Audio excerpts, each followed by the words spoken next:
একজন কৌশলগত চিন্তাবিদ শুধু সাফল্যের পরিকল্পনা করেন না, তিনি সম্ভাব্য ব্যর্থতার জন্য প্রস্তুতি নেন। মানে আশা করেন সবচেয়ে ভালোটার, কিন্তু প্রস্তুতি রাখেন সবচেয়ে খারাপ পরিস্থিতির জন্য। ঠিক তাই, এই প্রস্তুতির জন্য উৎসটিতে প্রি মর্টেম নামে একটা অদ্ভুত কৌশলের কথা বলা হয়েছে। পোস্টমর্টেম তো আমরা জানি, কোনো ঘটনা ঘটে যাওয়ার পর তার কারণ বিশ্লেষণ করা, কিন্তু এই প্রি মর্টেম জিনিসটা কি, এটা কিভাবে কাজ করে? শোনার পর থেকেই আমার মাথায় ঘুরছে এটা। এটা একটা অসাধারণ এবং কিছুটা বিপরীতমুখী কৌশল। ধরুন আপনি একটা বড় প্রজেক্ট শুরু করতে যাচ্ছেন।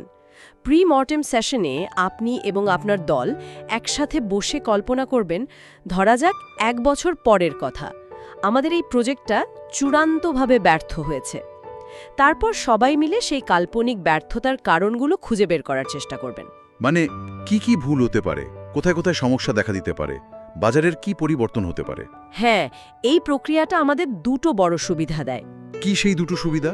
আমার তো মনে হচ্ছে এটা শুরুতেই একটা নেতিবাচক আবহ তৈরি করবে। প্রথমত, এটা আমাদের অহংকারকে সরিয়ে দেয় এবং সম্ভাব্য সমস্যাগুলোর দিকে চোখ খুলে দেয়, যেগুলো হয়তো আমরা সাফল্যের উত্তেজনায় দেখতে পেতাম না। অনেক সমস্যাকে অঙ্কুরেই বিনাশ করার সুযোগ পাওয়া যায়। আর দ্বিতীয়টা?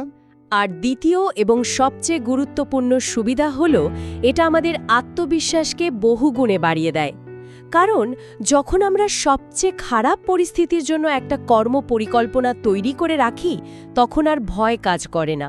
যদি সত্যি সত্যি কোনো সমস্যা আসে, আমরা আতঙ্কিত হয়ে পড়ি না, কারণ আমরা জানি এমনটা হলেও কি করতে হবে।